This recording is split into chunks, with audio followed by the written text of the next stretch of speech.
నీ జీవితంలో ఒకవేళ ఇంకా అద్భుతాలు జరగకపోతున్నట్లయితే తొందరపడద్దు, నువ్వు కంగారు పడిపోద్దు. దేవుడు ఆయన సమయంలో గొప్పగానే కార్యం చేస్తాడు. హల్లెలూయా. ఘనంగా చేస్తాడు కార్యం. మాట్లాడిన వాళ్ళ మాటలన్నీ అయిపోయాక కొన్నిసార్లు కార్యం చేస్తాడు దేవుడు. హల్లెలూయా.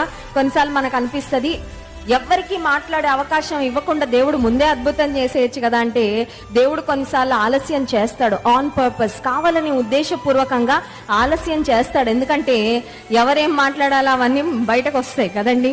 ఆలస్యం అయ్యే కొద్దీ కొన్నిసార్లు కొంతమంది యొక్క మనసులో ఉన్న ఉద్దేశాలు, ఆలోచనలు అవన్నీ బయటకు వస్తూ ఉంటాయి.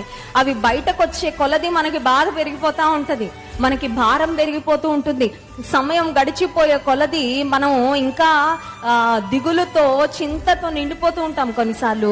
కానీ దేవుడు ఆయన సమయంలో అందరి నోర్లు మూయించి అద్భుత కార్యం చేసేవాడు. హల్లెలూయా.